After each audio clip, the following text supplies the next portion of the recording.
Police police মারা গেছে কত? পুলিশ তো আর এই আমলের কথা না, পুলিশ তো সেই আমলের কথা যে আমলে জুলাই জঙ্গিরা হামলা করে হত্যা করেছে একের পর এক। আপনিও কি বিশ্বাস করেন যে ৩,৫০০ পুলিশ মারা গেছে?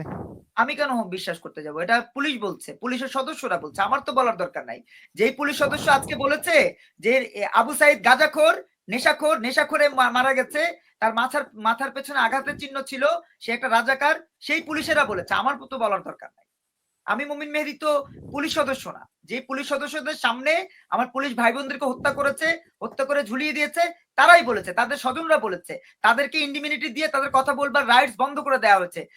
তারা যদি এখন কেউ কথা বলে, ওই কথা বলবার অপরাধে তারাও আসামি হবে, এই ভয়ে তারা কথা বলে না। ৩,৫০০-এরও বেশি হয়েছে। না তাহলে না, আমার প্রশ্ন হচ্ছে যে সরকারি হিসাবে পুলিশ মারা গেছে ৪৪ জন। হ্যাঁ, সরকারি হিসাব তো ভাই শেখ হাসিনার সরকারি হিসাব, এটা শেখ হাসিনাও তো একই হিসাব দিতেন। না না না, ওই না না, ইউনূসের হিসাবেই মারা গেছে ৪৪ জন। এখন এটাই তো বললাম যে শেখ বাট হাসিনার বাট হিসাব, আপনারা শেখ বলতে হাসিনা যে মানে সেক্টরের হিসাব দিতেন, ওই একই হিসাব দিচ্ছেন না ইউনূস, না না একই হিসাব না, দিবেন সেটা তারেক রহমান। সেটা মানলাম, কিন্তু আমার প্রশ্ন হচ্ছে, আপনি একজন সাংবাদিকও বটে, আপনি একজন রাজনৈতিক নেতা এবং সাংবাদিক, আপনি একটা দৈনিকের সম্পাদক। এখন যদি ৩,৫০০ মারা গিয়ে থাকে পুলিশ সদস্য, তাদের কোনো আত্মীয় স্বজন নাই যে একজন এসে বলবে যে আমার স্বামীর লাশ আমি পাচ্ছি না, এবং যেই ৪৩ জন বা ৪৪ জন পুলিশ সদস্যের তালিকা আছে সেখানে আমার স্বামীর বা আমার ছেলের নাম নাই? একটা লোক এসে কেন বলতেছে আচ্ছা না? আমি আপনাকে বলি, মায়ের ডাক শুরু হয়েছে কত সালে বলেন তো? জানেন মায়ের ডাকের ইতিহাস জানেন? কত সালে শুরু হয়েছে বলেন? মোটামুটি জানি, তবে আপনার মতো নাও জানতে পারি। বলেন না, আপনি বলেন প্লিজ, আপনি আপনার মুখ থেকে একটু শুনি প্লিজ, বলেন মায়ের ঠিক ডাক শুরু হয়েছে কত কত সালে? সালে শুরু হয়েছে আমি বলতে পারবো না, এটা আমি বলতে পারবো। ২০১৭ সালে। আচ্ছা, ২০১৭ সালে মায়ের ডাক শুরু হয়েছে। মায়ের ডাক যিনি শুরু করেছেন তার নাম হচ্ছে মঞ্জুর শান হোসেন ঈসা। ও নো, ও নো, নো, শানিজ আপনারা তাহলে ইতিহাস জানেন না। জি। মঞ্জুর হোসেন ঈসা শুরু করেছেন। মঞ্জুর হোসেন ঈসা তিনি তার পকেটের টাকা খরচ করে এটা ১ম প্রোগ্রামটা করেছিলেন। এরপরে তিনি আর প্রোগ্রাম করতে পারছিলেন না। কারণ তার আয় ইনকাম বেশি না। তিনি তখন সানজিদা ইসলাম তুলিকে বলেছিলেন যে, "বাবা ব্যানারের টাকাটা একটু খরচ করে দেন, আর একটু হল ভাড়াটা করে দেন।" সানজিদা ইসলাম তুলি ওই ব্যানারের টাকা এবং হল ভাড়াটা দিয়েছেন। ওই সুবাদে তিনি এটাকে কবজা করেছেন এবং তারপরে তিনি নেতৃত্বে এসছেন। কিন্তু এটার মূল ফাউন্ডার হচ্ছে মঞ্জুর হোসেন ঈসা। ২০১৭ সালে তিনি এটা শুরু করেছেন। এবং আমি ২০১৮ সালে যখন গুম হই, গুম হওয়ার পরে মঞ্জুর হোসেন ঈসা, আমি ফেরত আসার পরে হাসপাতাল থেকে যখন আমাকে রিলিজ করে, তিনি দেখতে এসেছিলেন আমার বাসায়। তখন তিনি বলেছিলেন যে, "ভাই আমরা গত বছর থেকে শুরু করলাম। আপনি আপনি আমাদের গুম আপনি ঘুমিয়েছিলেন হ্যাঁ, কত সালে? ২০১৮ সালের ১৫ মার্চ। ১৮ সালের ১৫ই মার্চ। কারা কারা গুম করেছিল? হ্যাঁ, কারা এর আগে আমি অনেকবার বলেছি যে গোয়েন্দা সংস্থাই করেছে। কারণ গোয়েন্দা সংস্থার কাছে তথ্য ছিল যে আমি ভারতের টাকায় রাজনীতি করি। গোয়েন্দা সংস্থার কাছে তথ্য ছিল যে আমি ভারতের টাকায় রাজনীতি করি। কিন্তু অথবা আমি কিন্তু অন্য কোনো মোমিন মেহেদী, দেশের টাকায় তাহলে যেই আওয়ামী লীগের আমলে আপনি গুম হয়েছেন, আওয়ামী লীগ সরকারের অপশাসনের কারণে, তাদের গোয়েন্দাদের ইয়ের কারণে, আ সেই আওয়ামী লীগের পক্ষে আপনি কথা বলতেছেন? পক্ষে কথা বলছি না। সরি আমাকে মাফ করবেন। আমি কিন্তু জি, পক্ষে কথা বলছি না। জি, আমি শুধু ততটুকুই বলছি যতটুকু একজন সচেতন নাগরিক হিসেবে বলা দরকার। আর আমি আলাদা একটা প্ল্যাটফর্ম করি, নতুন ধারা বাংলাদেশ এনডিবি। আমি কিন্তু মহাজোটের শরিক ছিলাম না। আমি যুগপদের শরিক ছিলাম না। আমি কোন পলিটিক্যাল জোটের সাথে রাজনীতি করি না। আমি কোন জোটের রাজনীতি বিশ্বাসও করি না। আমি মনে করি একজন মুক্তিযোদ্ধা পরিবারের সন্তান হিসেবে, একজন মুক্তিযুদ্ধের চেতনার মানুষ হিসেবে মুক্তিযুদ্ধের পক্ষে কথা বলবার দায়িত্ব আমার রয়েছে। একজন সচেতন নাগরিক হিসেবে বাংলাদেশের পক্ষে কথা বলবার দায়িত্ব আমার রয়েছে। সেই দায়িত্ব থেকে বলছি যে মায়ের ডাক শুরু করেছিল ২০১৭ সালে, যেখানে ছিলাম।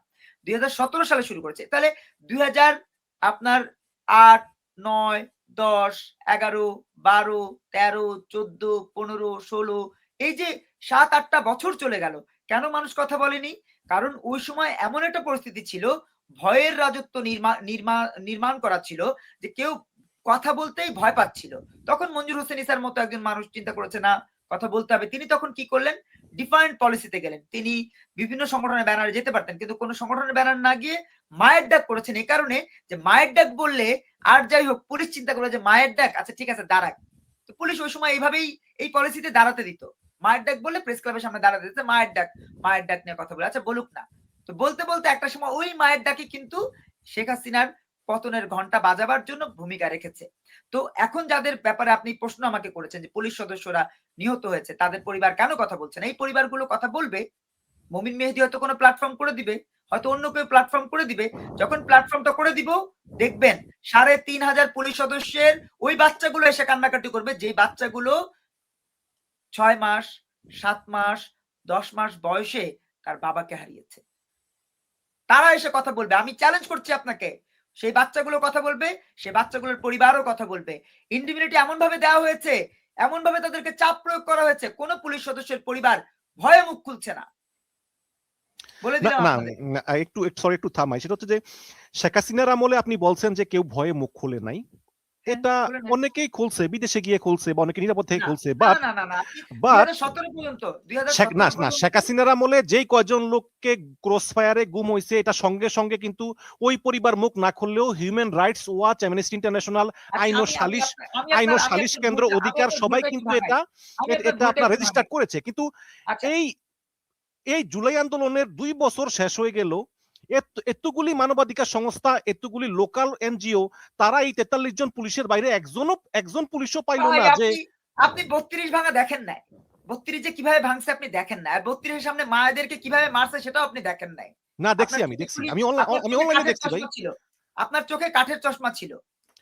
না না দেখছি তো, দেখছি, আমি অনলাইনে দেখছি ভাই। তাহলে আপনি এটা ভয় পায় না মানুষ?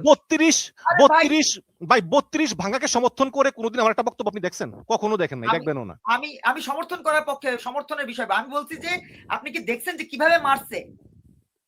আপনি আমি দেখছেন? আপনি আমি ভিডিওতে আপনি যতটুকু দেখেন না, দেখা যায় আপনি দেখছি।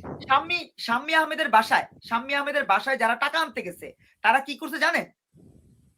শাম্মী আহমেদের স্বামীকে ধরে মারছে। শাম্মী আহমেদের স্বামীকে ধরে মারছে। ওই যে চাঁদা আসিফ ভুইয়ার যে কথাটা আসছে, আসিফ মাহমুদ সজীব ভুইয়ার যে কথাটা আসছে, তারা টাকা আনতে যেয়ে ওনাকে বেদম মারা মারছে। ওই মাইর খায়া বেটা বাঁচার জন্য বলছে যে বাবা আপনারা কত টাকা চান, কি চান আমাকে বলেন, আমি ব্যবস্থা করে দিচ্ছি। ওরা যে কি পরিমাণ মারতে পারে আপনি চিন্তাও করতে পারবেন না। কে ভাই মাইর খেতে যাবে শুধু শুধু মাইর খেয়ে জীবনটা হারাবে? আপনি দীপুকে যে কিভাবে পোড়ায় মারছে আপনি দেখছেন? দেখেন নাই তো? আপনি কিভাবে ওই যে পাগলা মেহেদীর লাশ উঠায়া রাজবাড়িতে ইমাম মাহাদি দাবি করা লোকটাকে লাশ উঠায়া তারপর তাকে যে পুড়ছে, লাশটাকে যে পুড়ছে সেটা আপনি দেখছেন? ভাই আমি তো বিদেশে তারা থাকি, আমি এগুলো আমি অনলাইনে দেখছি আরকি, ভিডিওতে। শুনেন সরাসরি ভাই, তো যারা দেখছি এই কাজগুলো করছে ভাই, যারা এই কাজগুলো করছে তারাই পুলিশ সদস্যদের পরিবারকে কথা যেন না বলে সেই রকম একটা চাপ প্রয়োগ করে রাখছে। আপনি দেখেন ইউনূসের মতো একটা বাটপার, একটা টাউটার, আমি আপনার লাইভে এসে বলছি না ইউনূসের ক্ষমতাকালীন সময়ে? আমি কিন্তু বিভিন্ন চ্যানেলে বলছি। আমি কিন্তু ইউনূসকে কখনোই ভালো পজিটিভ কোনোদিন বলি নাই। কেন বলি নাই? কারণ তিনি তার আদর্শিক জায়গায় মুক্তিযুদ্ধ রাখেন নাই, ধর্ম রাখেন নাই, মানবতা রাখেন নাই। তার আদর্শের জায়গা ছিল সুদ, তার আদর্শের জায়গায় ছিল টাকা। এবং এই লোকটা সত্যিকার অর্থেই দেশটাকে বিভিন্ন ক্যাটাগরিতে ভাগ করে গেছে। ওই একটা ক্যাটাগরির নাম হচ্ছে তৌহিদি জনতা, একটা ক্যাটাগরির নাম হচ্ছে হাসনাত বাহিনী, একটা ক্যাটাগরির নাম হচ্ছে সার্জিস বাহিনী। এদের সবার আলাদা আলাদা বাহিনী আছে এবং সেই বাহিনীতে যারা সদস্য সবাই হলো মববাজ, সবাই। এটা বাস্তবতা। এই যে এখন গালাগালি শুরু করে দিবে, যারা গালাগালি করবে তারাও তো এই টাকাটা দিয়ে জীবনটা চালায়, সংসারটা চালায়। এই যে বট বাহিনী যারা আপনাদের বিভিন্ন সোশ্যাল মাধ্যমে এসে গালাগালি করে, এরা তো জামাতের টাকা, এনসিপির টাকা, এই যে এনসিপির হারাম শুয়োরের টাকায় জীবন নির্বাহ করে। এদের দায়িত্ব হচ্ছে গালাগালি করো, মাস শেষে এসে ২৫,০০০ টাকা বেতন নিয়ে যাও। তো সেই গালাগালি বাহিনী, মব বাহিনী, এদের মানে কোনোভাবেই চিপায় পড়বার জন্য পুলিশ সদস্যের পরিবার কথা বলবে? প্রশ্নই ওঠে না। তবে সময় আসলে তারা কথা বলবে এবং সেটা কথা বলবার যখন সুযোগ হবে আপনারা দেখবেন যে হয়তো আমাদের হাত ধরে তারা কথা বলবে। জি, আমি বিভিন্ন জায়গায় মানে আমার যতটুকু ক্যাপাসিটি আরকি, আমি তো অত বড় মানুষ না যে, কিন্তু আমি যতটুকু খোঁজখবর আমি নিয়ে জেনেছি যে আমি আসলে ওই ৩৫০০ পুলিশ, আমি এরকম কোনো প্রমাণ আমি পাই নাই। তবে আমরা ওয়েট করতেছি যে এতগুলো হিউম্যান রাইটস, লোকাল, ইন্টারন্যাশনাল, তারা কেউই একটা তথ্য দিতে পারে না যে একটা মানে এর বাইরে একটা পুলিশ ৩৫০০ বাদ দেন যে একটা পুলিশ বেশি মারা গেছে এই।